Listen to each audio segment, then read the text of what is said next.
ब्रह्मवायौ च तद्भार्ये वीन्द्रशेषौ च तत्त्रयो शिवस्तद्दयिता शक्र कामौ तद्दयितादयः सर्वे सुराः क्रमेणैव विष्णोर्जाता अवाख्यकाः। श्रीगुरुभ्यो नमः। महाभारतस्य प्रवचनमालायाम् आश्वमेधिके पर्वणि अयमद्य श्रूयमाणः भागः पञ्चदशोत्तरः एकशततमः 115 तत्र वाविल्य रामस्वामिशास्त्रिणां पाठे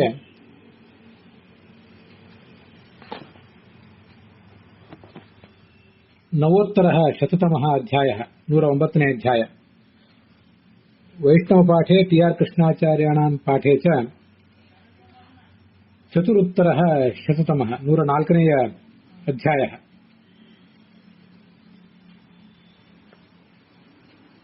प्रचलति। तत्र भगवान् कृष्णः धर्मविदुत्तमः स्वशिष्यान् स्वबान्धवान् धर्मराजादीन् पाण्डवान्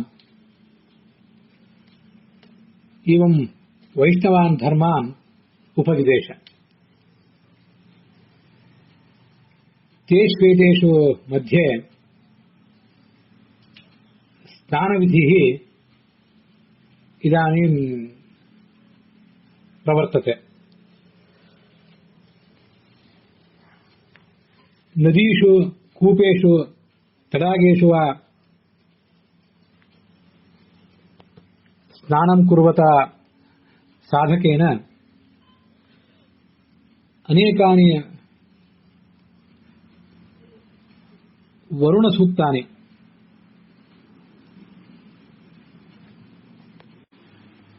पठनीयानि इति शास्त्रं विधत्ते। तेषु मध्ये आपः पुनन्तु पृथिवीमिति मन्त्रः, अतो देवा अवन्तु नो इति मन्त्रः, आपोहिष्ठामयो भुव इति मन्त्रः, आपो वा इदं सर्वम् इमं मे गंगे यमुने सरस्वती इति मन्त्रश्च गतेषु दिवसेषु प्राश्रूयन्त। भगवता मध्वाचार्येण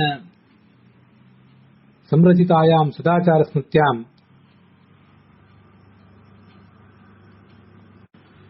यानि व्याख्यानानि उपलभ्यन्ते तेषु व्याख्यानेषु दधिक्रावणो इति मन्त्रः एवं अत्यशनादतिपापात् इति मन्त्रश्च विधीयते। तत्र अद्य अत्यशनात् अतिपानात् इति मन्त्रार्थं सर्वे वयं शृणवाम। महानारायणोपनिषदि प्रथमे अनुवाके षष्टितमः एकषष्टितमः एवं द्विषष्टितमः 60ನೇ 61ನೇ ಮತ್ತು 62ನೇ ಮಂತ್ರಗಳಿವೆ। ಈ ಅತ್ಯಶನಾತ್ ಅತಿಪಾನಾತ್ ಮೊದಲಾದ ಮಂತ್ರಗಳು, ಅವುಗಳಲ್ಲಿ ಈಗ ನಾವು ಆ ಮಂತ್ರದ ಅರ್ಥವನ್ನು ನೋಡೋಣ. ಇದು ಕೂಡ ಆ ವರುಣನನ್ನ ನಾವು ಉದ್ದೇಶಿಸಿ ವರುಣಾಂತರ್ಗತನಾದಂತಹ ಭಗವಂತನನ್ನ ಉದ್ದೇಶಿಸಿ ಮಾಡುವಂತಹ ಪ್ರಾರ್ಥನೆ ಇದು.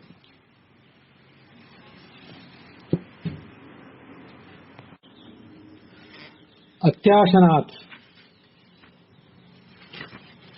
ಅದಕ್ಕೆ ಹೀಗರ್ಥ, ಶಾಸ್ತ್ರ ನಿಯಮಗಳನ್ನು ಅತಿಕ್ರಮಿಸಿ ಮಾಡಿದ ಭೋಜನದಿಂದ ಈ ವರುಣ ಜಲದೇವತೆ ಮತ್ತು ವರುಣನ ಅಂತರ್ಯಾಮಿಯಾದಂಥ ಭಗವಂತ ನಮ್ಮನ್ನ ಕಾಪಾಡಬೇಕು. ಭಗವನ್ನಿವೇದನಂ ಅತಿಕ್ರಮ್ಯ ಅಶನಾಥ್ ಅಂತ ಹೀಗೆ ಅರ್ಥ ಬರೀತಾರೆ ಅದಕ್ಕೆ. ಭಗವಂತನಿಗೆ ನಿವೇದನೆ ಮಾಡದೆ ಊಟ ಮಾಡಿದರೆ, ದೇವ ಋಷಿ ಪಿತೃ ಯಜ್ಞಾದಿಗಳನ್ನು ಮಾಡದೆ ನಾವು ಭೋಜನ ಮಾಡಿದರೆ, ವೈಶ್ವದೇವಂ ಪ್ರಾಣಾಹುತಿಂಚ ಅತಿಕ್ರಮ್ಯ ಮಾಡಿದಂತಹ ಯಾವ ಭೋಜನ ಇದೆ ಅದೆಲ್ಲದರಿಂದಲೂ ಈ ವರುಣ ನಮ್ಮನ್ನು ಕಾಪಾಡಬೇಕು ಅಂತ ಅದರ ತಾತ್ಪರ್ಯ. ಅತಿಪಾನಾತ್, ಶಾಸ್ತ್ರ ನಿಯಮಗಳನ್ನು ಬಿಟ್ಟು, ಆರೋಗ್ಯದ ನಿಯಮಗಳನ್ನು ಬಿಟ್ಟು ಮಾಡಿದಂತಹ ಪಾನ ಭೋಜನ, ಮತ್ತು ಉಗ್ರಾತ್, ಅತ್ಯಂತ ಉಗ್ರವಾದಂತಹ ಪ್ರತಿಗ್ರಹಾತ್, ದಾನ ಸ್ವೀಕಾರದಿಂದ. ಎಲ್ಲರೂ ಕೂಡ ಈ ವರುಣ ಸೂಕ್ತಗಳನ್ನು ಜಪ ಮಾಡಲೇಬೇಕು. ಅದರಲ್ಲೂ ಕೂಡ ಬ್ರಾಹ್ಮಣರಾದವರು ಯಾರು ದಾನ ಸ್ವೀಕಾರ ಮಾಡ್ತಾರೆ ಅವರು ವಿಶೇಷವಾಗಿ ಇದನ್ನ ಜಪಿಸಬೇಕು. ಇದು ಕೂಡ ಸ್ನಾನದ ಕಾಲದಲ್ಲಿ ಆರಂಭದಲ್ಲೇ ಬಂದಿರುವುದೊಂದು ವಿಶೇಷ. ಸ್ನಾನ ಮಾಡಿ ಮುಂದೆ ಸಂಧ್ಯಾ ವಂದನ, ದೇವಪೂಜೆ ಇತ್ಯಾದಿ ಎಲ್ಲಾ ಕರ್ಮಗಳಿಗೂ ನಮಗೆ ಅಧಿಕಾರ ಪ್ರಾಪ್ತ ಆಗೋದು. ಆ ಸ್ನಾನ ಮಾಡುವಾಗಲೇ ಈ ಹಿಂದಿನ ದಿವಸ ನಾವು ಏನು ಪ್ರತಿಗ್ರಹ ಸ್ವೀಕಾರ ಮಾಡಿದ್ದೀವಿ ಅದರಿಂದ ನಮಗೇನು ಪಾಪಗಳು ಬಂದಿವೆ ಆ ಪಾಪಗಳೆಲ್ಲ ನಮಗೆ ಪರಿಹಾರ ಕಾಣಬೇಕಾಗಿದೆ. ಅದು ಕಂಡಾದ ಮೇಲೆ ನಾವಿವತ್ತು ಮಾಡುವಂತಹ ಆನ್ಹಿಕ ಪಾಠ ಪ್ರವಚನ ಇವೆಲ್ಲವೂ ಕೂಡ ಸಾರ್ಥಕ ಆಗ್ತವೆ. ಈ ಸರ್ವೇಶಾಮೇವ ಶೌಚಾನಾಂ ಅರ್ಥ ಶೌಚಂ ಪರಂ ಸ್ಮೃತಂ ಅನ್ನುವಂಥ ಒಂದು ಮಾತು ನೆನಪಿಗೆ ಬರ್ತದೆ. ಅನೇಕ ಥರದ ಶೌಚಗಳಿವೆ, ಶುದ್ಧತೆಗಳು. ಅದರಲ್ಲಿ ಅರ್ಥ ಶೌಚ, ಶುದ್ಧವಾದ ಮಾರ್ಗದಿಂದ ಧನ ಸಂಪಾದನೆ ಮಾಡುವುದು, ಶುದ್ಧವಾದ ಮಾರ್ಗದಿಂದ ಧನವನ್ನ ಖರ್ಚು ಮಾಡುವುದು, ಇವೆರಡು ಬಹಳ ಮುಖ್ಯ. ನಮಗೆ ಜಾತಾಶೌಚ ಮೃತಾಶೌಚ ಇತ್ಯಾದಿಗಳು ಒಂದು ವೇಳೆ ಬಂದಿದ್ರೆ ಆ ಮೈಲಿಗೆಯಲ್ಲಿ ಆನ್ಹಿಕಗಳನ್ನು ಮಾಡಲಿಕ್ಕೆ, ಪಾಠ ಪ್ರವಚನ ಮಾಡಲಿಕ್ಕೆ ಶಾಸ್ತ್ರದ ಸಮ್ಮತಿ ಇಲ್ಲ, ಇದೆಲ್ಲರಿಗೂ ಗೊತ್ತಿದೆ.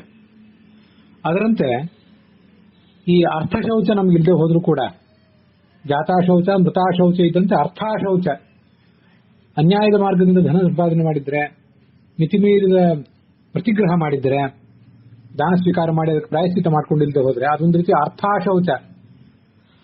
ಆ ಅರ್ಥಾಶೌಚ ಇದ್ದಾಗ ನಮಗೆ ಯಾವುದೇ ರೀತಿಯಾದ ಧರ್ಮ ಕಾರ್ಯಕ್ಕೂ ಕೂಡ ಶಾಸ್ತ್ರದ ಸಮ್ಮತಿ ಇರೋದೇ ಇಲ್ಲ.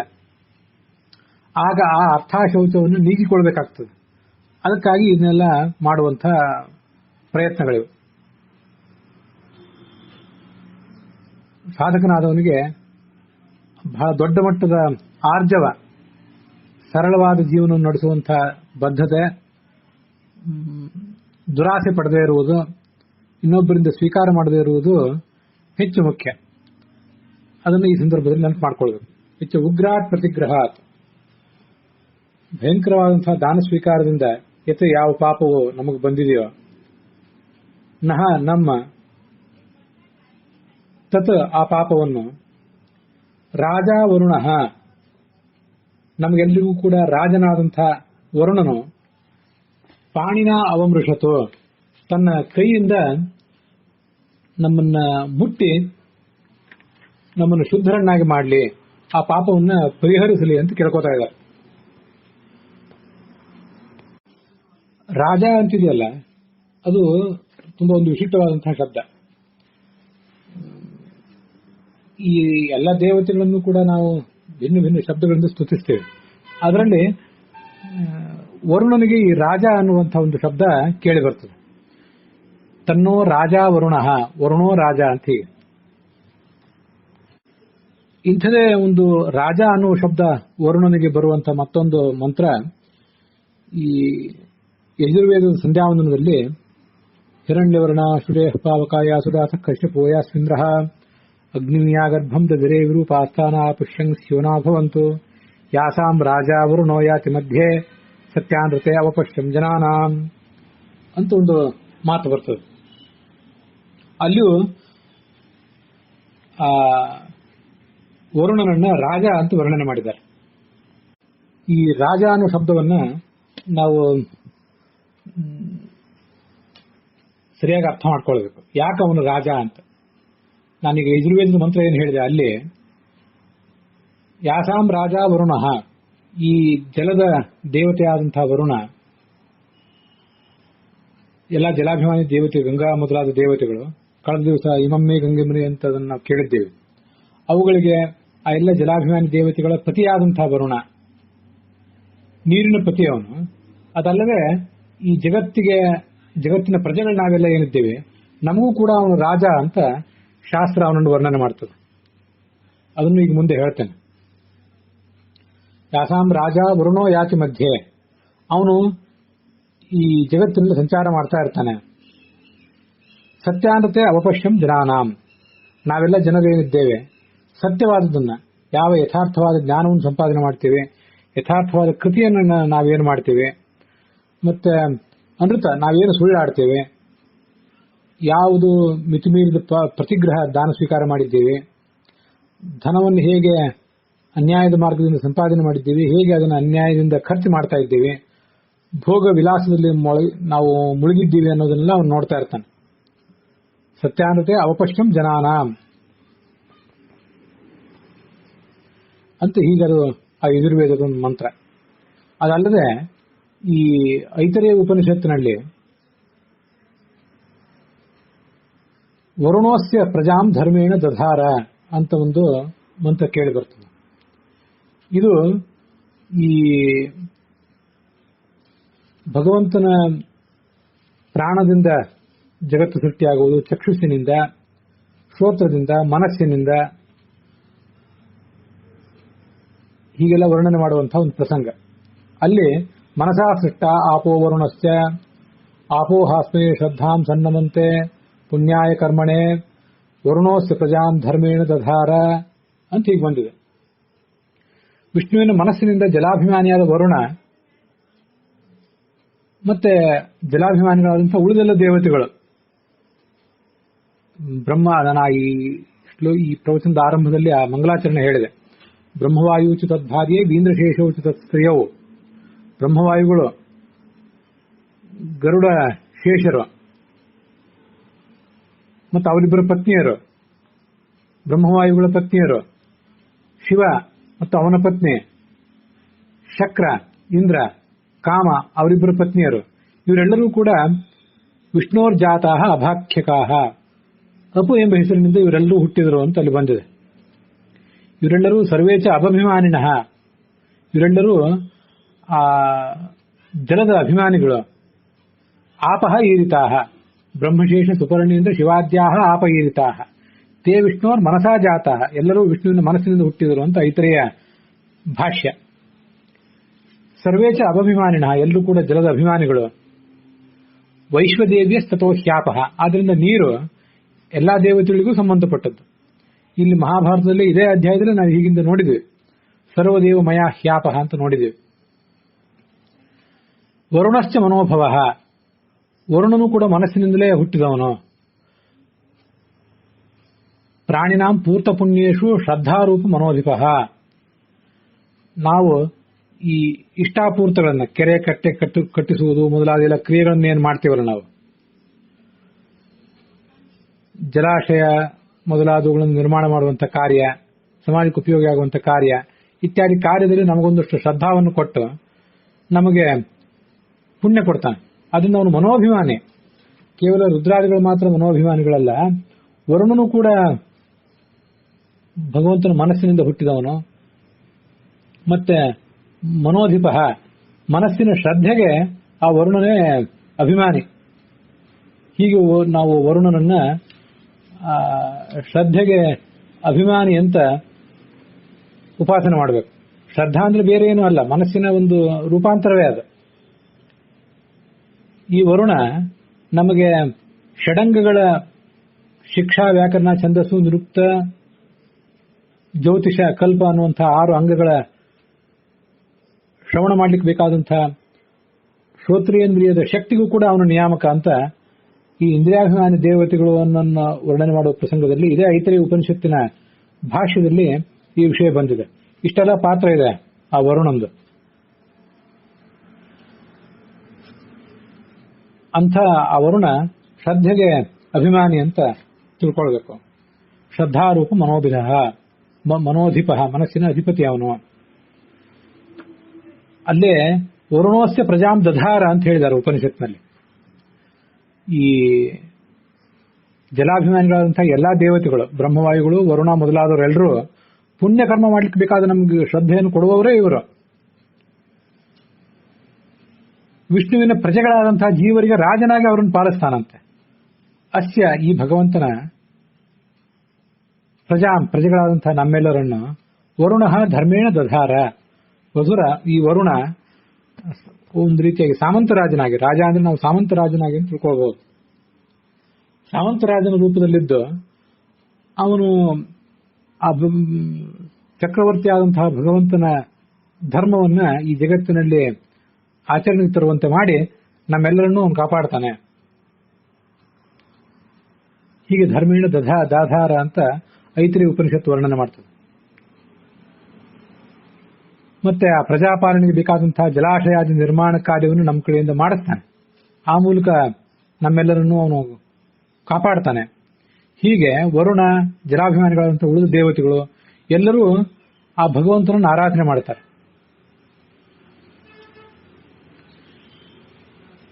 ಈ ಭಗವಂತನ ಮಹಿಮೆಯನ್ನ ಮತ್ತು ಭಗವಂತನ ಸಾಮಂತನಾದಂತಹ ಈ ವರುಣ, ಉಳಿದೆಲ್ಲ ದೇವತೆಗಳು ಅವರ ಮಹಿಮೆಯನ್ನು ಯಾರು ತಿಳ್ಕೋತಾರೆ, ಮತ್ತೆ ಆ ಉಪಾಸನೆಗೆ ಯೋಗ್ಯರಾಗಿದ್ರು ಆ ಮನಸ್ಸಿನಿಂದ ಹುಟ್ಟಿದವರು ಇವರೆಲ್ಲರೂ ಅಂತ ಏನು ಉಪಾಸನೆ ಮಾಡ್ತಾರಲ್ಲ, ಅವ್ರಿಗೆ ಏನ್ ಶಕ್ತಿ ಬರ್ತದೆ ಅನ್ನೋದನ್ನು ವರ್ಣನೆ ಮಾಡ್ತಾರೆ. ಯಾವ್ಯಾವ ಪ್ರದೇಶದಲ್ಲಿ ಜಲ ಇದೆಯೋ, ವರುಣ ಇದ್ದಾನೋ ಅಲ್ಲೆಲ್ಲ ಸಂಚಾರ ಮಾಡುವಂತ ಒಂದು ಆ ಪುಣ್ಯಲೋಕದಲ್ಲಿ ವಾಸ ಮಾಡುವ ಶಕ್ತಿ ಬರ್ತದೆ. ಇದು ಉಪಾಸಕನಿಗೆ ಹೀಗೆ ಕೊನೆಗೆ ಮುಕ್ತಿಯೂ ದೊರೆಯುತ್ತದೆ ಅಂತ ಐತರೇಯ ಉಪನಿಷತ್ತು ವರ್ಣನೆ ಮಾಡ್ತದೆ. ಏವಮೇತ ಮನಸೋ ವಿಭೂತಿಂ ವೇದ. ಭಗವಂತನ ಮನಸ್ಸಿನ ಸೃಷ್ಟಿ ಇದು. ಇದಕ್ಕಾಗಿ ಆ ವರುಣನನ್ನ ರಾಜ ಅಂತ ಈ ತನ್ನೋ ವರುಣೋ ರಾಜ ಅನ್ನೋ ಮಾತು ಕೂಡ ಹೇಳಿದೆ. ಪಾಣಿನಾಹಿ ಅವಮೃಷತ್ವ, ಕೈಯಿಂದ ನಮ್ಮನ್ನು ಅವನು ಮುಟ್ಟಬೇಕು. ನಮಗೆ ಪ್ರತಿಗ್ರಹದಿಂದ ಬಂದಂತಹ ದೋಷವನ್ನು ಅವನು ಕಳಿಬೇಕು.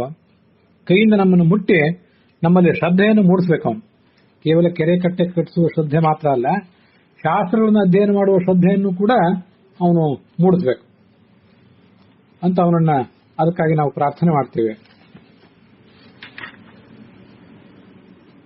ಮುಂದೆ ಸೋಹಂ ಅಪಾಪೋ ವಿರಜೋ ನಿರ್ಮುಕ್ತ ಮುಕ್ತ ಕಿಲ್ಬಿಷಃ.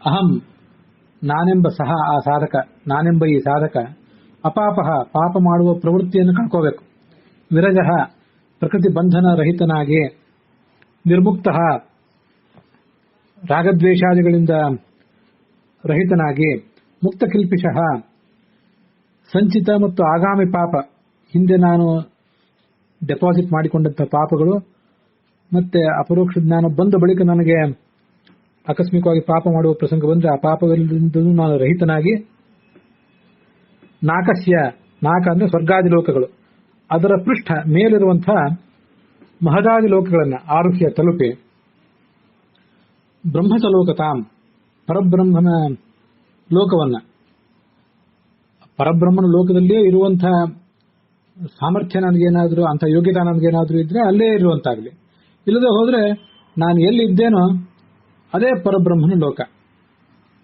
ಕೇಚಿದ ಅತ್ರೈವ ಮುಚ್ಚಂತೆ ಅಂತ ವರ್ಣನೆ ಮಾಡ್ತಾರೆ. ಆದ್ರಿಂದ ನಾನು ಎಲ್ಲಿದ್ದೇನೋ ಅದೇ ಪರಬ್ರಹ್ಮನ ಲೋಕ, ಅದನ್ನ ಗಚ್ಚೇತ್ ಪಡಿತಾನೆ ಅಂತ ವರ್ಣನೆ. ಯಶ್ಚ ಅಪ್ಸು ವರುಣ ಸಪುನಃ ತ್ವಘಮರ್ಷಣಃ. ಅಪ್ಸು ಜಲಾಭಿಮಾನಿ ದೇವತೆಗಳಲ್ಲಿ ಅಂತರ್ಯಾಮಿಯಾಗಿ ಯಾವ ವರುಣಾಂತರ್ಗತನಾದಂಥ ಭಗವಂತ ಇದ್ದಾನೆ. ಅಘಮರ್ಷಣ, ಅಘ ಅಂದ್ರೆ ಪಾಪ, ಅದನ್ನು ಪರಿಹಾರ ಮಾಡುವ ಆ ಭಗವಂತ ನಮ್ಮನ್ನು ಪುನಃ ಪವಿತ್ರಗೊಳಿಸಲಿ ಅಂತ ಇಷ್ಟು ಪ್ರಾರ್ಥನೆ ಇದೆ. ಇಮಮ್ಮೆ ಗಂಗೆಯ ಮುನಿ ಅನ್ನೋದು ಇದ್ರ ಮುಂದೆ ಮಹಾನಾರಾಯಣ ಉಪನಿಷತ್ನಲ್ಲಿ ಬರುವಂತಹ ಮಾತು. ಅದನ್ನು ನಾವು ಹಿಂದೆ ನೋಡಿದ್ದೇವೆ. ಈಗ ಅತ್ಯಶನಾತ್ ಅತಿ ಪಾಪ ಅನ್ನುವ ಮಂತ್ರದ ಅರ್ಥವನ್ನ ನೋಡಿದ್ದೇವೆ. ಇದ್ರ ಮುಂದೆ ದಧಿಕ್ರಾವಣೋ ಅಕಾರಿಷಂ ಅನ್ನುವ ಮಂತ್ರದ ಅರ್ಥವನ್ನು ನೋಡೋಣ. ಅದನ್ನು ನಾವು ಹಿಂದೆ ಸಂಧ್ಯಾವಂದರದಲ್ಲಿ ನೋಡಿದ್ದೆ. ಅದನ್ನೇ ಈಗ ಇನ್ನೊಂದು ಬಾರಿ ಇಲ್ಲಿ ಶ್ರವಣಕ್ಕೆ ತಂದುಕೊಳ್ಳೋಣ. ದಧಿಕ್ರಾವಣೋ ಅಕಾರಿಷಂ ಜಿಷ್ಣೋರಶ್ವಸ್ಯ ವಾಜಿನಃ ಸುರಭಿನೋ ಮುಖಾಕರತ್ ಪ್ರಣ ಆಯೋ ಉಂಶಿತಾರಿಷತ್ ಅನ್ನುವ ಈ ಪುನರ್ಮಾರ್ಜನದ ಮಂತ್ರದ ಅರ್ಥವೊಂದನ್ನು ಈಗ ನಾವು ಅನುಸಂಧಾನಕ್ಕೆ ತಂದುಕೊಳ್ಳೋಣ. ಈ ಮಂತ್ರ ಭಗವಂತನ ಬಳಿ ನಾವು ಮಾಡುವಂತಹ ಪ್ರಾರ್ಥನೆಯನ್ನ ಹೇಳ್ತದೆ. ಇಲ್ಲಿ ಅಶ್ವಸ್ಯ ವಾಜಿನಃ ಅಂತ ಬಂದಿರೋದ್ರಿಂದ ಇದನ್ನು ನಾವು ಹಯಗ್ರೀವ ರೂಪಿಯಾದಂತಹ ಭಗವಂತನ ಪ್ರಾರ್ಥನೆ ಅಂತ ಕೂಡ ವ್ಯಾಖ್ಯಾನಿಸಬಹುದಾಗಿದೆ.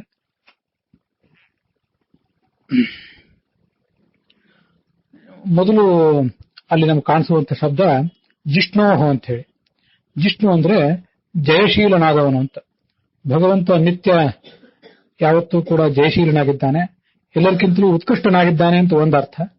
ಮತ್ತೊಂದು ತನ್ನ ದಾನವರು ಮೊದಲಾದ ದುಷ್ಟಶಕ್ತಿಗಳನ್ನ ಯಾವತ್ತೂ ಸೋಲಿಸಲಿಕ್ಕೆ ಆತ ಉದ್ಯುಕ್ತನಾಗಿರ್ತಾನೆ, ಅವರನ್ನು ಗೆಲ್ತಾ ಇರ್ತಾನೆ ಅಂತ ಅದು ಇನ್ನೊಂದರ್ಥ.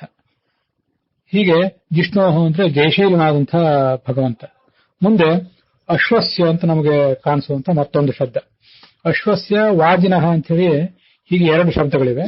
ಅಶ್ವಸ್ಯ ಮತ್ತು ವಾಜಿನಃ ಅನ್ನುವ ಈ ಶಬ್ದಗಳಿಗೆ ನಾವು ಬೃಹದಾರಣ್ಯಕ ಉಪನಿಷತ್ತಿನ ಭಾಷ್ಯಕ್ಕನುಸಾರವಾಗಿ ಆ ಎರಡೂ ಶಬ್ದಗಳಿಗೆ ಅರ್ಥ ನೋಡೋಣ.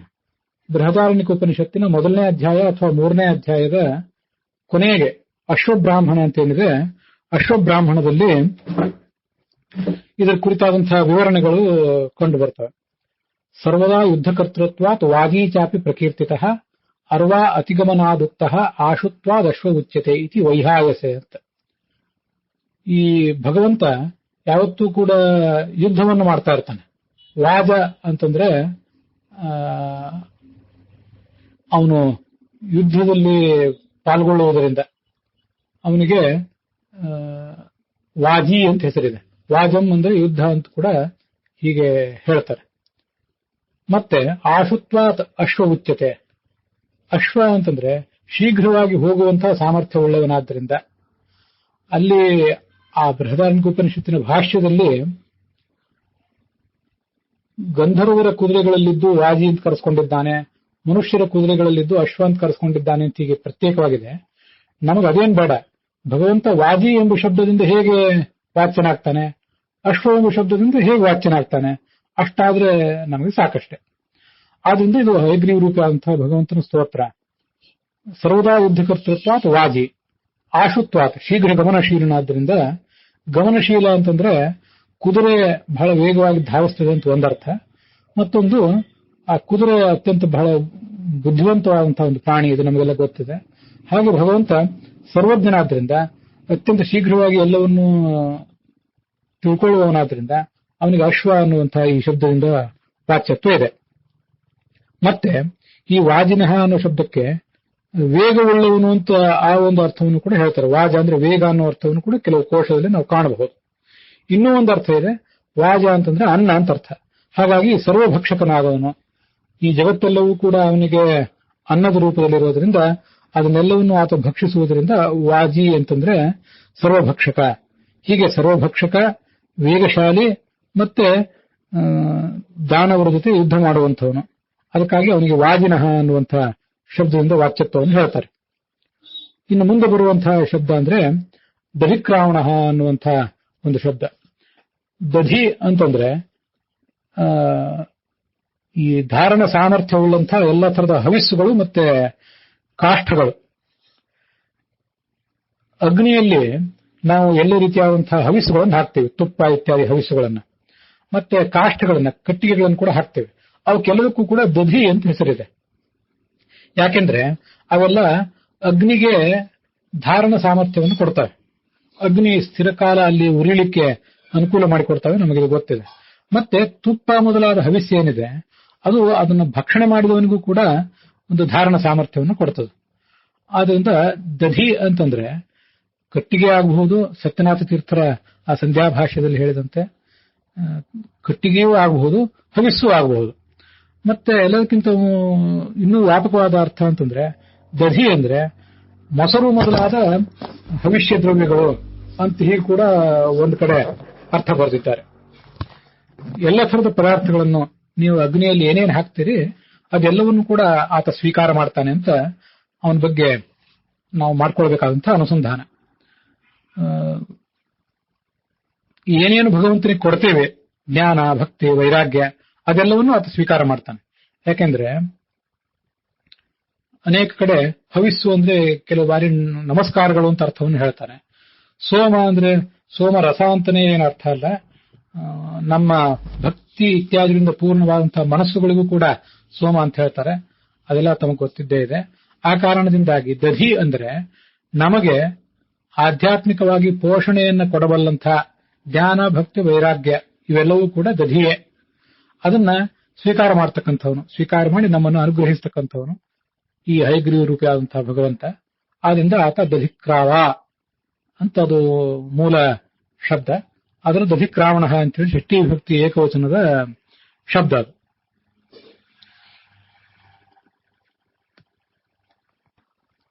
ಈ ದಧಿಕ್ರಾವಣ ಅನ್ನೋ ಶಬ್ದ ಋಗ್ವೇದದಲ್ಲಿ 4ನೇ ಅಷ್ಟಕದ 39ನೇ ಸೂಕ್ತ, ಅಲ್ಲಿ 3ನೇ ಮಂತ್ರದಲ್ಲಿ ಅದರ 3, 6 ಇತ್ಯಾದಿ ಮಂತ್ರಗಳಲ್ಲಿ ಬಂದಿದೆ. 38ನೇ ಸೂಕ್ತದಲ್ಲೂ ಕೂಡ ಈ ದಧಿಕ್ರಾವ, ದಧಿಕ್ರಾಂಗ್ ಇತ್ಯಾದಿ ಕೆಲವು ಮಂತ್ರಗಳು ಬಂದಿವೆ.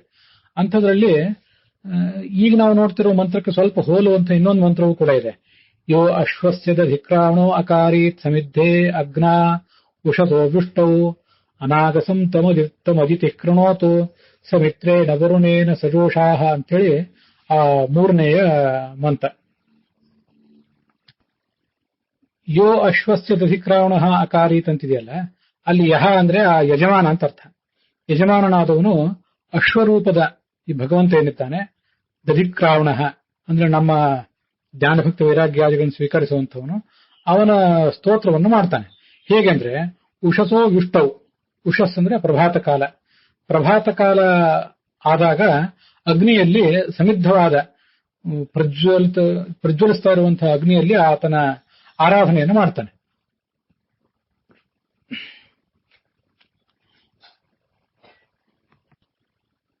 ಆ ಪ್ರಾತಃ ಕಾಲದ ಆಹುತಿಯನ್ನು ಸ್ವೀಕಾರ ಮಾಡಿದಂಥ ಈ ಅದಿತಿ ಶಬ್ದವಾಚ್ಯನಾದಂತಹ ಭಗವಂತ ಮಿತ್ರ ಮತ್ತು ವರುಣ ಈ ದೇವತೆಗಳ ಅನುಗ್ರಹವನ್ನು ಕೂಡ ಯಜಮಾನನಿಗೆ ದೊರಕಿಸಿಕೊಟ್ಟು ತಮ್ಮ ಅನಾಗಸಂ ಕೃಣೋತು, ಆ ಯಜಮಾನನ ಪಾಪಗಳನ್ನೆಲ್ಲವನ್ನು ಕೂಡ ಪರಿಹರಿಸಲಿ ಅಂತ ಅಲ್ಲಿ ಬಂದಿರುವಂತಹ ಒಂದು ಮಂತ್ರ. ಅಲ್ಲಿ ಅಗ್ನ್ಯಂತರ್ಗತನಾದಂತಹ ಪರಮಾತ್ಮನ ಸ್ತೋತ್ರವನ್ನು ಮಾಡಿದೆವು ಅಂತ ಕಂಡು ಬರ್ತದೆ. ಹೈಗ್ರೀವ ರೂಪಿ ಭಗವಂತ ಅಗ್ನ್ಯಂತರ್ಗತ ಆಗುವುದು ಹೇಗೆ? ನಮಗೆ ಸಾಮಾನ್ಯವಾಗಿ ಗೊತ್ತಿರುವಂತೆ ಪರಶುರಾಮ ರೂಪಿಯಾದ ಭಗವಂತ ಅಗ್ನ್ಯಂತರ್ಗತನಾಗಿರ್ತಾನೆ. ಆದ್ರೆ ಅದನ್ನ ಹೈಗ್ರೀವನಿಗೆ, ವರಾಹ ಮೊದಲಾದವರಿಗೆ ಹೊಂದಿಸುವುದು ಹೇಗೆ ಅಂದ್ರೆ, ಹಯಗ್ರೀವ ಮತ್ತು ವರಾಹ ಈ ರೂಪಗಳು ಕೂಡ, ವರಾಹ ರೂಪ ಇಲ್ಲೇನು ಬಂದಿಲ್ಲ, ಪ್ರಾಸಂಗಿಕವಾಗಿ ಅದನ್ನು ಹೇಳಿದಷ್ಟೇ. ಇವೆರಡೂ ರೂಪಗಳು ಕೂಡ ಯಜ್ಞ ರೂಪಗಳು ಅಂತ ಕರೆಸ್ಕೊತವೆ. ಯಜ್ಞೇಶಃ ಸೌಕರಂ ವಪುಹು ತೃತೀಯಂತು ಭವಾಯಾಸ್ಯ ರಸಾತಲಗತಾಂ ಮಹೀಂ ಉದ್ಧರಿಷ್ಯನ್ ಉಪಾದತ್ತ ಯಜ್ಞೇಶಃ ಸೌಕರಂ ವಪುಹು ಅಂತ ಹೇಳಿ ಸಮುದ್ರದಲ್ಲಿ ಮುಳುಗಿ ಹೋದ ಭೂಮಿಯನ್ನ ಮೇಲೆತ್ತಲಿಕ್ಕಾಗಿ ಯಜ್ಞೇಶನಾದಂತಹ ವರಾಹ ಅಲ್ಲಿ ಮೈದೂರಿ ಬಂದ ಅಂತ ವರ್ಣನೆ ಮಾಡ್ತಾರೆ. ಅದೊಂದು ಯಜ್ಞ ವರಾಹ ಅಂತ ಭಗವಂತನಿಗೆ ಹೇಳೋದು ನಿಮ್ಗೆ ಗೊತ್ತಿದ್ದೇ ಇದೆ. ಹಯಗ್ರೀವನು ಕೂಡ ಯಜ್ಞ ಪುರುಷನಾಗಿದ್ದಾನೆ. ಯಾಕೆಂದ್ರೆ ಭಾಗವತದಲ್ಲಿ ಸತ್ರೇ ಮಮಾಸ ಭಗವಾನ್ ಹಯಶೀರ್ಷ ಏಷಃ ಸಾಕ್ಷಾತ್ ಸ ಯಜ್ಞ ಪುರುಷಃ ತಪನೀಯ ವರ್ಣಃ ಛಂದೋಮಯೋ ಮಖಮಯೋ ಅಖಿಲ ದೇವತಾತ್ಮ ಶ್ವಸ್ತೋ ಬಭೂವು ಋಷತೀಹಿ ನಸ್ತೋ ಬಭೂರುಷತೀಹಿ ಶ್ವಸತೋಸ್ಯ ನಸ್ತಃ ಅಂತ ಸ್ತೋತ್ರ ಮಾಡಿದ್ದೇವೆ. ಬ್ರಹ್ಮ ಯಜ್ಞ ಮಾಡಿದಾಗ ಅಲ್ಲಿ ಬಂಗಾರದ ಬಣ್ಣವುಳ್ಳಂತ ಹಯಗ್ರೀವ ಮೂಡಿ ಬಂದ ಅಂತ ಹೇಳ್ತಾರೆ. ಸಾಕ್ಷಾತ್ ಸ ಯಜ್ಞ ಪುರುಷ, ಹಯಗ್ರೀವನ ರೂಪಿಯಾದ ಭಗವಂತನನ್ನು ಕೂಡ ಯಜ್ಞ ಪುರುಷ ಅಂತ ಆ ಭಾಗವತದಲ್ಲಿ ಹೇಳಿದಂತ ಒಂದು ಮಾತಿದೆ. ಆದ್ರಿಂದ ಅವನನ್ನು ಕೂಡ ಅಗ್ನ್ಯಂತರ್ಗತನಾದ ಪರಮಾತ್ಮ ಮತ್ತೆ ಯಜ್ಞ ಪುರುಷ ಅಂತ ಹೀಗೆ ಆತನ ಸ್ತೋತ್ರವನ್ನ ನಾವು ಮಾಡಬಹುದಾಗಿದೆ. ಅಗ್ನ್ಯಂತರ್ಗತನಾದ ಪರಶುರಾಮನು ಹಯಗ್ರೀವನು ಅಭಿನ್ನಾದ್ರಿಂದ ಹಯಗ್ರೀವನನ್ನು ಅಗ್ನ್ಯಂತರ್ಗತ ಅಂತ ಹೇಳುವುದಂತೂ ಇದ್ದೇ ಇದೆ. ಮುಂದೆ ದಧಿಕ್ರಾವಣ ಅಕಾರಿಷಂ ಅಂತ ಮೂಲದಲ್ಲಿ ಶಬ್ದ ಇದೆ. ಮಾಡುತ್ತೇನೆ ಅಂತ ಅರ್ಥ ಅದಕ್ಕೆ. ಅಕಾರಿಷಂ ಅಂದ್ರೆ ಅಕಾರ್ಷಂ, ಅದನ್ನ ಸತ್ಯನಾಥ ತೀರ್ಥರು ಹೀಗೆ ವ್ಯಾಖ್ಯಾನ ಮಾಡಿದ್ದಾರೆ. ಅಕಾರ್ಷಂ ಕರಿಷ್ಯಾಮಿ, ಮಾಡುತ್ತೇನೆ, ಸ್ತೋತ್ರವನ್ನು ಮಾಡುತ್ತೇನೆ ಅಂತ. ಹೀಗೆ ಮಾಡಿದ್ದೇನೆ ಅಂತನೂ ಲುಂಗ್ಲಕಾರದಲ್ಲಿ ಅದರ ಅರ್ಥವನ್ನು ಇಟ್ಕೊಂಡ್ರು ಏನು ತಪ್ಪಲ್ಲ. ಅಕಾರ್ಷೀತ್, ಅಕಾರ್ಷ್ಟಾಂ, ಅಕಾರ್ಷು ಅದರ ಉತ್ತಮ ಪುರುಷದ ಏಕವಚನ ರೂಪ ಅಕಾರ್ಷಂ ಅಂತ ಹೇಳಿ. ನಮಗೀಗ ದೊರೆಯುವ ರೂಪ ಅಕಾರ್ಷಂ ಅಂತೇಳಿ, ಅಲ್ಲಿ ಪ್ರಯೋಗ ಮಾಡಿರುವ ರೂಪ ಅಕಾರಿಷಂ ಅಂತ. ಯಾಕೆ ಹಾಗೆ ಪ್ರಯೋಗ ಮಾಡಿದ್ದಾರೆ ಅದಕ್ಕೊಂದು ಅನುಸಂಧಾನವನ್ನು ನಾವು ಈ ರೀತಿಯಾಗಿ ಮಾಡ್ಕೊಳ್ಬಹುದಾಗಿದೆ. ತಾತ್ಪರ್ಯ ನಿರ್ಣಯದಲ್ಲಿ 8ನೇ ಅಧ್ಯಾಯದ 10ನೇ ಶ್ಲೋಕ ಒಂದು ಹೀಗಿದೆ. ಅದನ್ನ ನೋಡಿದವರೆಲ್ಲರಿಗೂ ಕೂಡ ನಿಮ್ಗೆ ಅದು ಗೊತ್ತಿದ್ದೇ ಇರ್ತದೆ. ಸಮುದ್ರ ರಾಮನಿಗೆ ಸೇತುವೆ ಕಟ್ಟಲಿಕ್ಕೆ ಮಾರ್ಗವನ್ನ ಸುಲಭವಾಗಿ ಕೊಡದೆ ಹೋದಾಗ ಸಕ್ರೋಧ ದೀಪ್ತ ನಯನಾಂತ ಹತಃ ಪರಸ್ಯ ಶೋಷಂ ಕ್ಷಣಾದುಪಗತೋ ಧನುಜಾದಿ ಸತ್ವೈಹಿ ಸಿಂಧುಂ ಶಿರಸಿ ಅರ್ಹಣಂ ಪರಿಗೃಹ್ಯ ರೂಪಿ ಪಾದಾರವಿಂದಂ ಉಪಗಮ್ಯ ಬಭಾಷ ಏತತ್. ರಾಮನ ಆ ಕಣ್ಣಿನ ಬೆಂಕಿಗೆ ಸಿಲುಕಿ ಸಮುದ್ರ ಬತ್ತಿ ಹೋಯಿತು. ಸಮುದ್ರ ಮೂರ್ತಿಮಂತನಾಗಿ ಪೂಜಾ ದ್ರವ್ಯವನ್ನು ಹೊತ್ತು ರಾಮನ ಪಾದಕಮಲಕ್ಕೆ ನಮಿಸಿ ಹೀಗೆ ಹೇಳಿದ ಅಂತಿದೆ. ಅಲ್ಲಿ ಸಿಂಧು ಶಿರಸಿ ಅರ್ಹಣಂ ಅಂತ ಒಂದು ಶಬ್ದ ಪ್ರಯೋಗ ಮಾಡಿದ್ದಾರೆ ಆಚಾರ್ಯ. ನಮಗೆ ಗೊತ್ತಿರುವಂತೆ ಅರ್ಹಣ ಅಂತಂದ್ರೆ ಈ ಒಂದು ಕಾಣಿಕೆ ಅಂತ ಅರ್ಥ. ಅರ್ಹಣ ಇದು 3 ಅಕ್ಷರಗಳ ಶಬ್ದ. ಆಚಾರ್ಯರು ಅದನ್ನು ಪ್ರಯೋಗ ಮಾಡಿರುವುದು ಅರ್ಹಣಂ ಅಂತ 4 ಅಕ್ಷರದ ಶಬ್ದವಾಗಿ ಪ್ರಯೋಗ ಮಾಡಿದ್ದಾರೆ. ಯಾಕೆ ಹಾಗೆ ಪ್ರಯೋಗ ಮಾಡಿದ್ದಾರೆ ಅಂತಂದ್ರೆ ಅರ್ಹಣಂ ಅಂತ ಹೇಳಿದ್ದೇನೆ, ಅರುಹಣಂ ಅಂತ ಬಿಡಿಸಿ ಹೇಳಿದ್ದೇನಿದೆಯಲ್ಲ, ರಾಮನ ಭಯದಿಂದ ವರುಣ ನಡುಗುತ್ತಾ ಇದ್ದ, ಅವನ ತಲೆಯ ಮೇಲಿಟ್ಟಂತಹ ಪೂಜಾ ಸಾಮಗ್ರಿಯು ಕೂಡ ನಡುಗುತ್ತಾ ಇತ್ತು. ಇದು ಹೀಗೆ ಆತನ ದುಸ್ಥಿತಿಯನ್ನ, ಸಮುದ್ರರಾಜನ ದುಸ್ಥಿತಿಯನ್ನ, ಆತನ ಭಯಮಿಶ್ರಿತವಾದ ಗೌರವವನ್ನು ಸೂಚನೆ ಮಾಡಲಿಕ್ಕಾಗಿ ಅರ್ಹಣಂ ಅಂತ ಹೇಳಿದ್ದಾರೆ. ನಾವು ಕೂಡ ಹಯಗ್ರೀವ ರೂಪಿಯಾದ ಭಗವಂತನ ಸ್ತುತಿಯನ್ನು ಮಾಡುವಾಗ ಅಕಾರ್ಷಂ ಅಂತ ಹೇಳಿದ್ರೆ ಸರಳವಾಗಿ ಸುಲಲಿತವಾಗಿ ಮಾಡಿದ್ದೇವೆ ಅಂತ ಆಗ್ತದೆ. ಅಕಾರಿಷಂ ಅಂತ ಹೇಳಿದ್ರೆ ಹೆಚ್ಚು ಎಚ್ಚರಿಕೆಯಿಂದ ಕೂಡಿದವರಾಗಿ ಭಯಭಕ್ತಿಯಿಂದ ಭಗವಂತನ ಎದುರಿಗೆ ನಮ್ಮ ಸೇವೆಯನ್ನು ಮಾಡಿದ್ದೇವೆ ಅಂತ ಹೀಗೆ ಹೇಳಿದಂತ ಆಗ್ತದೆ. ಇಲ್ಲಿ ದಧಿಕ್ರಾವಣ ಅಕಾರಿಷಂ ಅಂತ ಬಂತಲ್ಲ, ದೇವರಿಗೆ ಮಾಡಿದೇನು ಅಥವಾ ಮಾಡುತ್ತೇನೆ ಅಂತ ಇಷ್ಟ ಅರ್ಥ ಆಗ್ತದೆ. ಅದಕ್ಕೆ ದೇವರಿಗೆ ಏನು ಮಾಡುತ್ತೇನೆ ಏನು ಮಾಡಿದೆನು ಅಂತ ಅನ್ನೋದ್ರ ಬಗ್ಗೆ ಅಲ್ಲೇನು ಬರಲಿಲ್ಲ. ನಾವು ಅದನ್ನ ಸ್ತೋತ್ರವನ್ನು ಮಾಡಿದ್ದೇವೆ ಅಂತ ನಾವಾಗೇ ಅರ್ಥ ಮಾಡ್ಕೊಂಡಿದ್ದೇವೆ ಅಷ್ಟೇ. ಇದ್ರ ಕುರಿತಾಗಿ ಭಾಷೆಗೆ ಸಂಬಂಧಪಟ್ಟಂತಹ ಒಂದು ಚಮತ್ಕಾರದ ಪ್ರಯೋಗ ಇಲ್ಲಿದೆ. ಏನ್ ಮಾಡಿದೀವಿ ಅಂದ್ರೆ ಪೂಜೆ ಮಾಡಿದೆವು, ಸ್ತೋತ್ರ ಮಾಡಿದೆವು ಅಂತ ಹೇಳಿದ್ರೆ ಪೂಜೆ ಅಂತ ವೇದವಾಕ್ಯ ಹೇಳಿದ್ರೆ ಪೂಜೆ ಅಂತ ಅರ್ಥ ಆಗ್ತಿತ್ತು, ಸ್ತೋತ್ರ ಅಂತ ಹೇಳಿದ್ರೆ ಸ್ತೋತ್ರ ಅಂತ ಅರ್ಥ ಆಗ್ತಿತ್ತು, ನಮಸ್ಕಾರ ಅಂತ ಹೇಳಿದ್ರೆ ನಮಸ್ಕಾರ ಅಂತ ಅರ್ಥ ಆಗ್ತಿತ್ತು. ಆದ್ರೆ ಅದೇನನ್ನೂ ಹೇಳಲಿಲ್ಲ. ಅದರ ಅರ್ಥ ಹಯಗ್ರೀವ ರೂಪಿಯಾದ ಭಗವಂತನಿಗೆ ಬೆಳಿಗ್ಗೆ ಎದ್ದಂದಿನಿಂದ ರಾತ್ರಿ ಮಲಗುವವರೆಗೆ ಮಾಡುವುದೆಲ್ಲವೂ ಅವನಿಗಾಗಿ, ಆದ್ರಿಂದ ಏನನ್ನಂತ ಹೇಳಲಿಲ್ಲ. ಎಲ್ಲವೂ ಅವನಿಗಾಗಿ ಇರುವಾಗ ನಾವು ಯಾವುದನ್ನಾದ್ರೂ ಒಂದು ನಿರ್ದಿಷ್ಟವಾಗಿ ಹೇಳ್ಬೇಕಾಕೆ? ಹುಟ್ಟಿದಂದಿನಿಂದ ಮರಣಿಸುವವರೆಗೂ ಕೂಡ ನಾವು ಮಾಡುವಂಥದ್ದೆಲ್ಲವೂ, ಬೆಳಿಗ್ಗೆ ಎದ್ದಂದಿನಿಂದ ರಾತ್ರಿ ಮಲಗುವವರೆಗೂ ಮಾಡುವುದೆಲ್ಲವೂ, ಮಲಗಿದ್ದಾಗ ಮಾಡುವುದು ಕೂಡ ಅವನದೇ ಆದ್ರಿಂದ, ಅವನ ಪೂಜೆಯೇ ಆದ್ರಿಂದ ಅಲ್ಲಿ ಏನು ಅಂತ ಹೇಳಲಿಲ್ಲ ಅವರು. ಇದಕ್ಕೆ ಸಂಬಂಧಪಟ್ಟಂತೆ ಒಂದು ಭಾಷಾ ಪ್ರಯೋಗ ನನಗೆ ನೆನಪಿಗೆ ಬರ್ತದೆ. ನಿಮ್ಮಲ್ಲಿ ದಕ್ಷಿಣ ಕರ್ನಾಟಕದಲ್ಲಿ ಇತ್ಯಾದಿ ಕಡೆಗಳಲ್ಲಿ ಅದು ಪ್ರಯೋಗ ಇರ್ಲಿಕ್ಕಿಲ್ಲ. ಈ ಕಡೆ ಉತ್ತರ ಕರ್ನಾಟಕದಲ್ಲಿ ಹಾಗೊಂದು ಪ್ರಯೋಗ ಮಾಡ್ತಾರೆ. ಇವತ್ತು ಏನ್ರಿ ನಿಮ್ಮ ಮನೆಯಲ್ಲಿ ವಿಶೇಷ ಅಂತ ಹೀಗೆ ಕೆಲವು ಪ್ರಸಂಗದಲ್ಲಿ ಯಾರನ್ನಾರು ಮಾತಾಡಿಸಿದಾಗ, ಇವತ್ತು ನಮ್ಮ ಮನೆಯಲ್ಲಿ ನಾವು ದೇವರಿಗೆ ಮಾಡಿದ್ದೇವೆ ಅಂತ ಹೇಳ್ತಾರೆ ಉತ್ತರ ಅವರು. ದೇವರಿಗೆ ಏನ್ ಮಾಡಿದ್ದಾರೆ ಅವರು ಏನ್ ಹೇಳೋದಿಲ್ಲ. ಇವ್ರು ಕೇಳುವವರು ಕೂಡ ದೇವರಿಗೆ ಏನ್ ಮಾಡಿದ್ದೀರಿ ಅಂತೇನು ಇವರು ಏನು ಕೇಳೋದಿಲ್ಲ. ದೇವರಿಗೆ ಮಾಡಿದ್ದಾರೆ, ದೇವರಿಗೆ ಮಾಡಿದ್ದೇವೆ ಅಂತ ಶಬ್ದ ಪ್ರಯೋಗ ಅವ್ರು ಮಾಡಿದ ಕೂಡಲೇ ಅದು ಕೇಳುವವರಿಗೂ ಗೊತ್ತಾಗೇ ಬಿಡ್ತದೆ. ಅದೆಲ್ಲರಿಗೂ ಕೂಡ ತುಂಬಾ ಪರಿಚಿತವಾಗಿರುವಂತಹ ಪ್ರಯೋಗನೇ ಅದು. ದೇವರಿಗೆ ಮಾಡುವುದು ಅಂದ್ರೆ ದೇವರಿಗೆ ಸೇವಾ ಮಾಡುವುದು, ಪೂಜೆ ಮಾಡುವುದು, ಏನೋ ಒಂದು ನಿರ್ದಿಷ್ಟವಾದ ಪೂಜಾ ಮಾಡಿ, ವೈಭವ ಪೂಜೆ ಮಾಡಿ, ಭಕ್ಷ್ಯ ಭೋಜ್ಯಾದಿಗಳನ್ನು ಮಾಡಿ ನಿವೇದಿಸಿ ತಾವು ಭೋಜನ ಮಾಡುವುದು ಅಷ್ಟೇ ಅರ್ಥ. ಆದ್ರಿಂದ ದೇವರಿಗೆ ಮಾಡುವುದು ಅನ್ನುವ ಒಂದು ಪ್ರಯೋಗ ಈ ಕಡೆ ನಮ್ಮಲ್ಲಿ ಕಂಡು ಬರ್ತದೆ. ಅಂಥದ್ದೊಂದು ಪ್ರಯೋಗ ಇದು. ನಮಗೆ ನಮ್ಮ ಭಾಷೆಗಳಲ್ಲಿ ಪ್ರಯೋಗ ಮಾಡಿದ್ರೆ ಅರ್ಥ ಆಗ್ತದೆ. ವೇದದಲ್ಲಿ ಬಂದಿರುವಂತಹ ಪ್ರಯೋಗ ಸುಲಭವಾಗಿ ನಮ್ಮ ಗಮನಕ್ಕೆ ಬರುವುದಿಲ್ಲ ಅಷ್ಟೇ. ಹೀಗೆ ದೇವರಿಗೆ ಮಾಡಿದೆ ಅಂದ್ರೆ ಸ್ತೋತ್ರ ರೂಪವಾದ ಸೇವಾ ಮಾಡಿದೆ ಅಂತ ಅರ್ಥ. ಅವನೇನ್ ಮಾಡಬೇಕು? ನಮ್ಮ ಮುಖಗಳನ್ನು, ಮುಖ ಅಂದ್ರೆ ಮುಖಾನಿ ಅಂತ ಅರ್ಥ, ಸುರಭಿ ಸುಗಂಧವುಳ್ಳದ್ದನ್ನಾಗಿ ಆ ಭಗವಂತ ಮಾಡಬೇಕಾಗಿದೆ. ನಮ್ಮ ಮುಖವನ್ನ ಆತ ಸುಗಂಧಯುಕ್ತವನ್ನಾಗಿ ಮಾಡುವುದು ಅಂದ್ರೆ ಏನರ್ಥ ಅಂದ್ರೆ, ಈ ವೇದ ಶಾಸ್ತ್ರ ಇತ್ಯಾದಿಗಳನ್ನ ಉಚ್ಚರಿಸಲಿಕ್ಕೆ ಬೇಕಾಗಿರುವಂತಹ ಒಂದು ಶಕ್ತಿಯನ್ನ ಆತ ನಮಗೆ ಕೊಡ್ಲಿ ಅಂತ ಅದರ ತಾತ್ಪರ್ಯ. ಇದು ಸುಲಭವಾಗಿ ಗೊತ್ತಾಯೇ ಆಗ್ತದೆ. ವೇದೋಚ್ಚಾರಣ ಇತ್ಯಾದಿಗಳನ್ನು ಮಾಡಿದ್ರ ಮೂಲಕ ನಮ್ಮ ಮುಖ ಸುಗಂಧಿತ ಆಗ್ತದೆ ಅಂತ ಬಂತಲ್ಲ, ಆಗ ನನಗೆ ಮಹಾನಾರಾಯಣ ಉಪನಿಷತ್ತಿನಲ್ಲಿ ಬರುವಂತಹ ಒಂದು ಮಂತ್ರ ನೆನಪಿಗೆ ಬರ್ತದೆ. ಅದನ್ನು ಕೂಡ ಇಲ್ಲಿ ತಮ್ಮ ಎದುರಿಗೆ ಹಂಚಿಕೊಳ್ತೇನೆ. ಯಥಾ ವೃಕ್ಷಸ್ಯ ಸಂಪುಷ್ಪಿತಸ್ಯ ದೂರಾತ್ ಗಂಧೋ ವಾತಿ ಏವಂ ಪುಣ್ಯಸ್ಯ ಕರ್ಮಣಃ ದೂರಾತ್ ಗಂಧೋ ವಾತಿ ಯಥಾ ಅಸಿಧಾರಾಂ ಕರ್ತೆ ಅವಹಿತ ಅವಕ್ರಾಮೇತ್ ಯುವೆ ಯುವೆ ಹವಾ ವಿಶ್ವಯಿಷ್ಯಾಮಿ ಅಂತ ಅದು ಮುಂದೆ ಬರುವಂತ ಮಂತ್ರ. ಅದೇನ್ ಬೇಡ, ಚೆನ್ನಾಗಿ ಹೂ ಬಿಟ್ಟಂತಹ ಒಂದು ವೃಕ್ಷದ ಗಂಧ ಅದರ ಸಮೀಪಕ್ಕೆ ಬಂದಾಗ ಬರ್ತದೆ ಅಂತಿಲ್ಲ, ದೂರ ಇದ್ದಾಗಲೇ ಬರ್ತದೆ.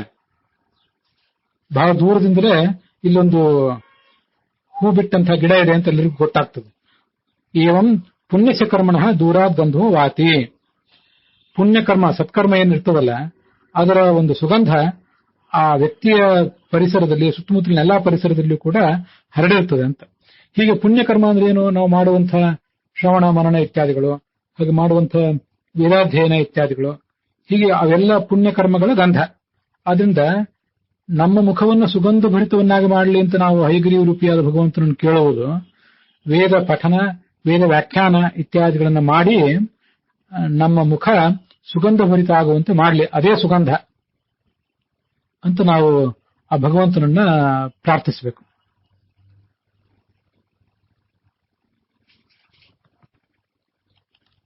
ಕರತ್ ಅಂದ್ರೆ ಕರೋತ್, ಮಾಡಲಿ ಅಂತ ಭಗವಂತನ ಪ್ರಾರ್ಥನೆ. ಪುಣ್ಯ ಸಾಧನ ವೇದೋಚ್ಚಾರಣ ಸಾಮರ್ಥ್ಯಾನಿ ಕುರಿಯಾದಿತಿ ಯಾವತ್ತು ಅಂತ ಭಾಷ್ಯದಲ್ಲಿ, ಸಂಧ್ಯಾ ಭಾಷ್ಯದಲ್ಲಿ.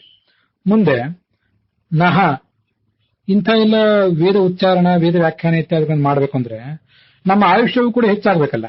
ಅದಕ್ಕಾಗಿ ಮೊದಲು ಒಂದ್ ಕಡೆ ನಹ ನಮ್ಮ ಮುಖಗಳನ್ನು ಅಂತ ಬಂತು. ಈಗ ಮತ್ತೆ ಪ್ರಣ ಆಯುಂಷಿ ತಾರಿಷತ್ ಅನ್ನುವಲ್ಲಿ ನಹ ಅಂತ ಮತ್ತೊಂದ್ ಕಡೆ ಇದೆ. ನಹ ನಮ್ಮ, ಆಯುಂಷಿ ಆಯುಷ್ಯಗಳನ್ನು, ಪ್ರತಾರಿಷತ್ ಆ ಪ್ರ ಅನ್ನೋ ಉಪಸರ್ಗವನ್ನು ಇಲ್ಲಿ ಇಟ್ಕೋಬೇಕು ನಾವು. ಆ ಭಗವಂತ ಹೆಚ್ಚಿಸಲಿ, ಪ್ರತಾರಿಷತ್ ಪ್ರವರ್ಧಯತ್, ಹೀಗೆ ನಮ್ಮ ಆಯುಷ್ಯಗಳನ್ನು ಹೆಚ್ಚಿಸಿ ನಮ್ಮ ಆಯುಷ್ಯದಲ್ಲಿ ನಾವು ಶ್ರವಣ ಮನನ ಇತ್ಯಾದಿಗಳನ್ನು ಮಾಡಿ ಆಯುಷ್ಯವನ್ನು ಸಾರ್ಥಕಪಡಿಸಿಕೊಳ್ಳುವಂತೆ ಭಗವಂತ ನಮ್ಮನ್ನು ಅನುಗ್ರಹಿಸಲಿ ಅಂತ ಅದರ ಅರ್ಥ.